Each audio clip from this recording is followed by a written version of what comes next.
Please मुझे जाने दो, प्लीज मुझे जाने दो, मेरे बच्चे के पास मुझे जाना है, प्लीज मुझे जाने दो।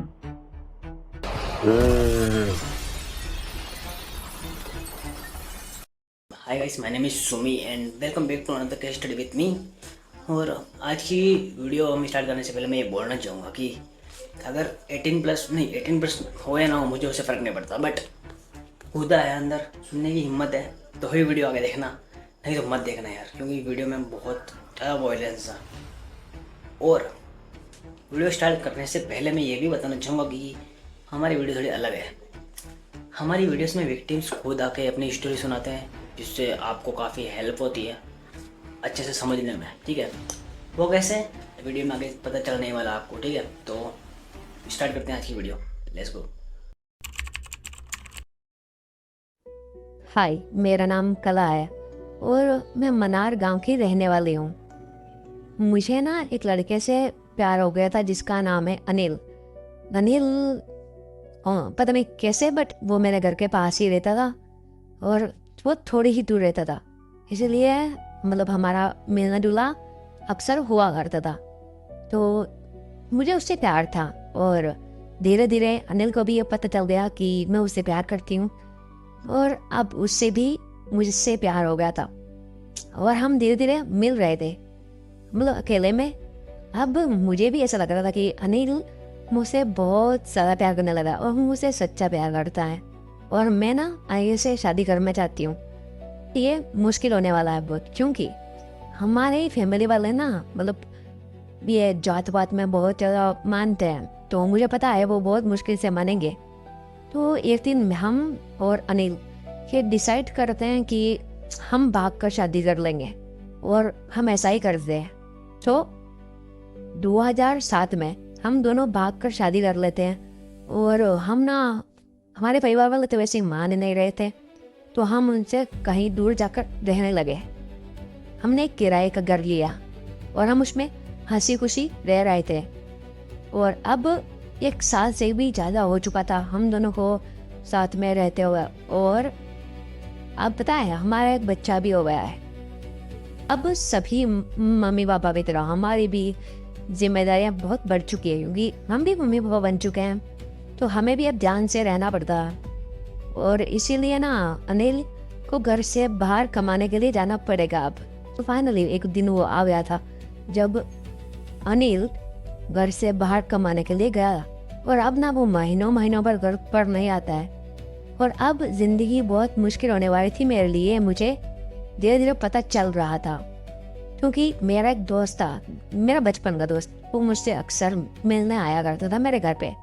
लेकिन अनिल को वो पसंद नहीं था, उससे ऐसा लगता कि हमारे बीच में कुछ चल रहा है, बट ऐसा कुछ नहीं था।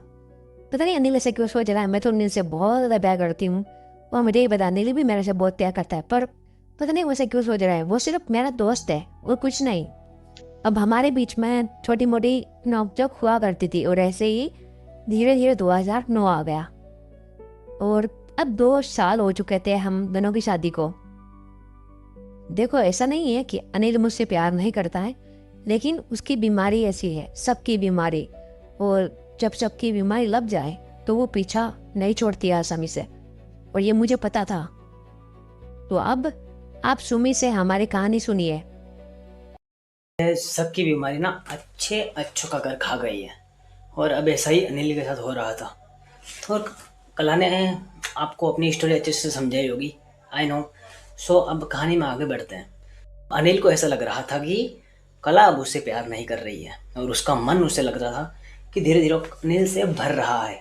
सो अभी एक दिन सडनली ये बात फैलती है बाहर पड़ोसियों में कि कला घर से भाग चुकी है अपने मजनू के साथ, अपने आशिक के साथ। ये अनिल सबसे कह रहा था और मतलब चिल्ला के वो रो रहा था, मतलब दहाड़ रहा था कि भाई मेरी मेरी पत्नी भाग चुकी है घर से। लेकिन क्या ये सच था? क्या वो अपने आशिक के साथ भागी थी? कहानी में आगे आपको पता चलने वाला है, और जब पता चलेगा शौक होने वाले हो यार। अब धीरे धीरे सभी लोग जो है कला को भूलने लगते हैं। अब 15 साल हो चुके थे इस बात को, कला को भागे हुए 15 साल हो चुके थे।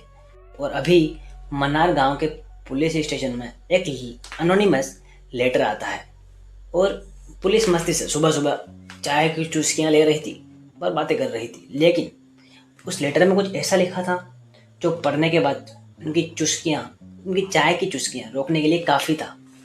सो उस लेटर में कुछ यूँ लिखा था कि मैं मन्नार का ही रहने वाला हूँ और मेरे ही पड़ोस में एक लड़की रहा करती थी कला, जो कि 15 साल पहले गायब हो चुकी थी। लोगों को ये बताया जा रहा था कि वो किसी लड़के के साथ भाग चुकी है, लेकिन ऐसा नहीं है। उसको कुछ लोगों ने मिलकर मार दिया है। और अब पुलिस भी शौक में थी कि यार ये सडनली हुआ क्या। एकदम से एक लेटर आता है, उसमें लिखा होता है कि कला नाम की लेडी वो मर चुकी है। सो अब उस लेटर में ये सब तो लिखा ही था और उस लेटर में 4 लोगों के नाम भी लिखे थे जिन्होंने ये कारनामा करा था, जिन्होंने कला को मारा था। सो पुलिस ये केस बिल्कुल भी हल्के में नहीं लेती है और ये सब सुनने के बाद तो वो बिल्कुल हल्के में लेती ही नहीं है। सो अब पुलिस ये छानबीन करने लगती है कि 15 साल पहले क्या कोई कला नाम की लेडी मिसिंग हुई थी। वो सारी रिपोर्ट जो है उनके यहाँ पे जो रिपोर्ट दर्ज हुई थी वो चेक करने लगते हैं और उन्हें ये पता लगता है कि ऐसी कोई मिसिंग रिपोर्ट तो दर्ज करा ही नहीं गई है, कोई भी मिसिंग रिपोर्ट नहीं है कला के नाम से। सो अब पुलिस हैरान थी और पुलिस को अब लग रहा था कि शायद हमारे साथ किसी ने मजाक किया होगा, लेकिन फिर भी पुलिस ने वो जो लेटर था वो इलाके के एसपी को भेज दिया और एसपी जो था वो एक बहुत ही, मैं बोलूँगा तो क्या दिमाग था उसका, आई रिस्पेक्ट दैट ब्रो। सो अभी वो इस केस की जांच करने लगते हैं और इस केस की 15 साल पहले जांच करी जानी चाहिए थी वो अब 15 साल बाद हो रही थी। और अब साफ साफ दिख रहा था कि इतना टाइम बीत चुका था कि एविडेंस ये कलेक्ट करना बहुत ही मुश्किल होने वाला था पुलिस के लिए। और ये बात पुलिस को भी पता थी। पुलिस को एक इसी बात पर डाउट था कि एक लड़की गायब हो चुकी है, 15 साल भी हो चुके हैं, लेकिन कोई मिसिंग रिपोर्ट नहीं, ऐसा आखिर क्यों। और अब पुलिस जो है उस लड़की का पता लगाती है कि वो कहाँ की थी और इससे पुलिस को आगे बहुत सारी चीज़ें पता चलने वाली थी। पुलिस उस औरत को यानी कला को ढूंढते ढूंढते उसके घर पर पहुंच जाते और लोगों से उन्हें पता चलता है, पड़ोसियों से, अब फैमिली से उन्हें पता चलता है कि कला 15 साल पहले किसी लड़के के साथ भाग चुकी है अपने पति को छोड़ के। उसने पहले तो अपने पति के साथ ही जो अनिल था उसका पहला पति, उससे ही भी भाग कर शादी करी थी और फिर उसके शादी के बाद भी वो वहाँ से भाग चुकी थी। इसीलिए कला की फैमिली जो थी कला से मतलब बहुत ही गुस्सा थी, उसे बात भी नहीं करना चाहती थी, इसीलिए उन्होंने कोई मिसिंग रिपोर्ट दर्ज नहीं करी। तो अब पुलिस को पता था कि क्यों आखिर किसी ने मिसिंग रिपोर्ट दर्ज नहीं करी, क्योंकि उसके फैमिली वाले उससे गुस्सा थे। लेकिन पुलिस को ये भी पता चलता है कि कला के मॉम डैड जो थे वो भी मर चुके हैं, बच्चा बस एक भाई जो तो कला से इतना गुस्सा था, अगर वो कला उसके सामने आ भी जाती तो उसको वो ऐसे ही मार देता। और दूसरी जगह पुलिस को यह पता चलता है कि उसका हस्बैंड अनिल वो इंडिया में नहीं था। वो अब पुलिस जाती है वापस और वो लेटर देखती है। उस लेटर में 4 लोगों के नाम लिखे थे। पुलिस को डाउट था उन 4 लोगों पे, ठीक है। तो एक आदमी उधर था नहीं, वो कौन है मैं आपको बाद में बताने वाला हूँ, ठीक है। सो अभी 3 आदमी वहीं पर थे, तो पुलिस उन तीनों को ही पकड़ लेती है और उन तीनों से पूछताछ करती है, लेकिन वो टस से मस नहीं हुए। उन्होंने पुलिस को कुछ भी नहीं बताया। उन्होंने आखिर तक बस यही कहा कि हम बेगुनाह हैं, हमने कुछ भी नहीं किया है। और पुलिस को भी ये मानना ही पड़ता है क्योंकि वो कुछ बोल ही नहीं रहे थे। और अब पुलिस का फिर से दिमाग खराब कि यार ये चल क्या रहा है, ये केस कब सुलझेगा आखिर। अब एसपी ने एक प्लान बनाया। उस प्लान के मुताबिक प्रमोद, जो कि उन 4 में से एक इंसान था, उसको पुलिस पकड़ती है, सड़क के बीच से उसको उठा लेती है और अब उससे पूछताछ करती है। सीधी पूछताछ में तो पक्का है वो नहीं बताने वाला था, लेकिन अभी पुलिस अपने तरीके से उससे पूछताछ करने लगती है।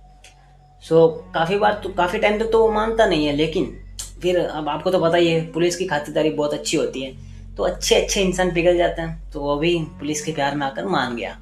और अब वो बताने वाला था।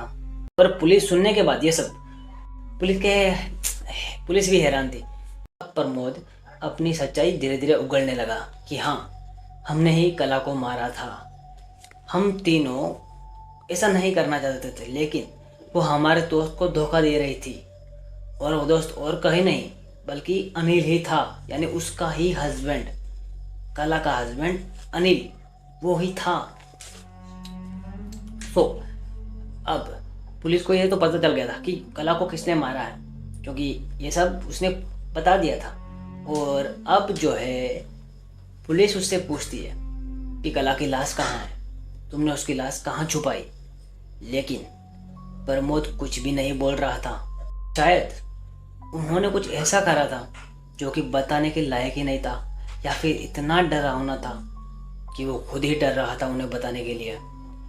लेकिन अब पुलिस पीछे नहीं हटने वाली थी, और पुलिस जो उसके साथ दो और साथी थे उनको भी पकड़ते हैं, और अब उन तीनों से पूछताछ करने लगते हैं। नहीं बता रहे थे वो कुछ, लेकिन इतना मारते हैं उनको, इतना मारते हैं कि सच्चाई बतानी ही पड़ती है। और अब वो बताते हैं कि हाँ, हमने कला को मार दिया है।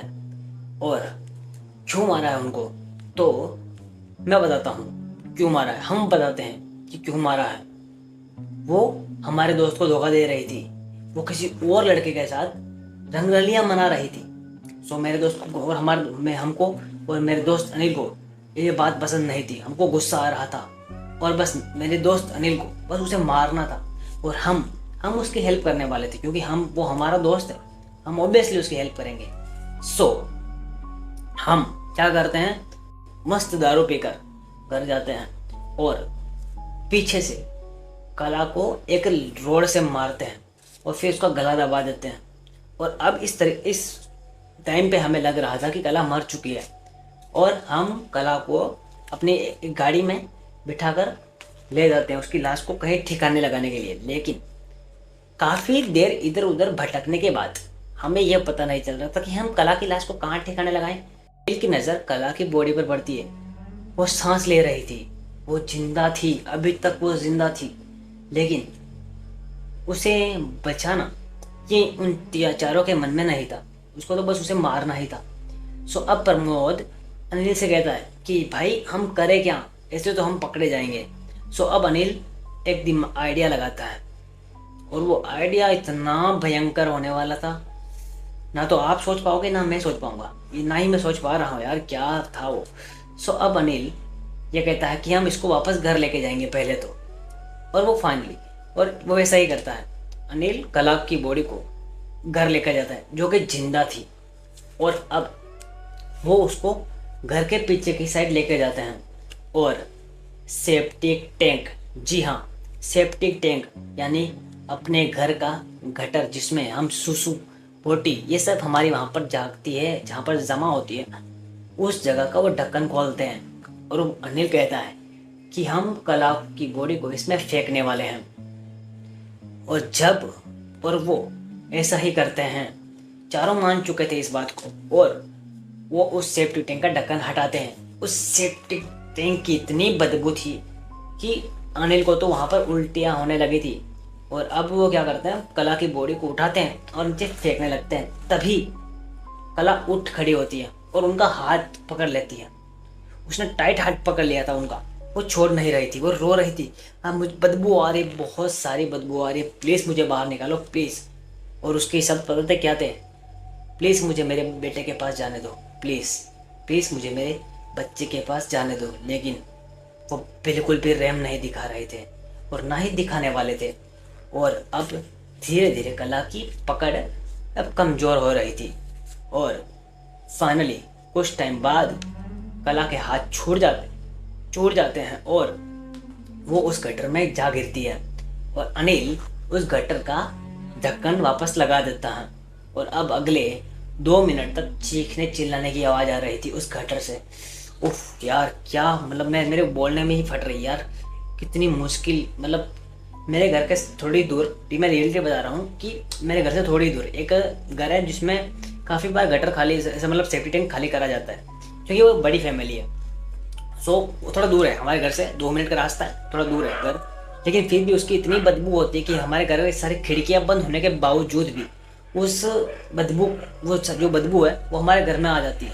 तो सोचो वो तो मतलब उसके अंदर थी, और इतने सारे गैसेस, इतने सारे केमिकल्स जो बनते हैं उस सेफ्टी टैंक में कि हमको पता ही नहीं, बहुत जहरीले होते हैं वो, जो कि किसी बॉडी को घंटों में मतलब पूरा ख़त्म करने के लिए काफ़ी है।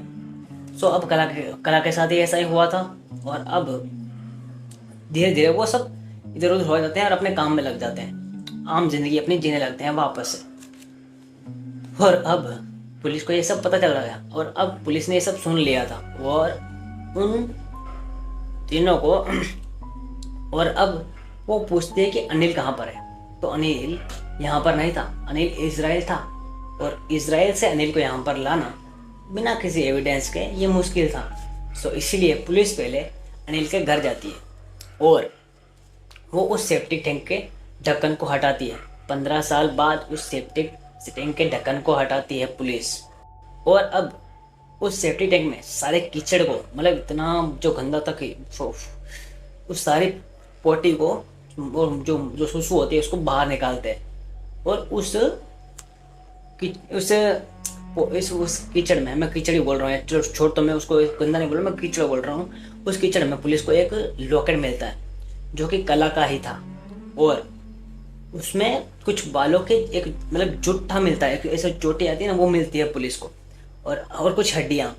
और पुलिस जो सामान उसमें से गटर में से मिले थे वो जांच के लिए भेज देते हैं, और कुछ दिन बाद जब जांच सबके सामने आती है तो पता चलता है कि वो हड्डियाँ, वो बाल और वो लॉकेट तो कला का था ही, लेकिन वो हड्डियाँ और वो बाल कला के नहीं थे।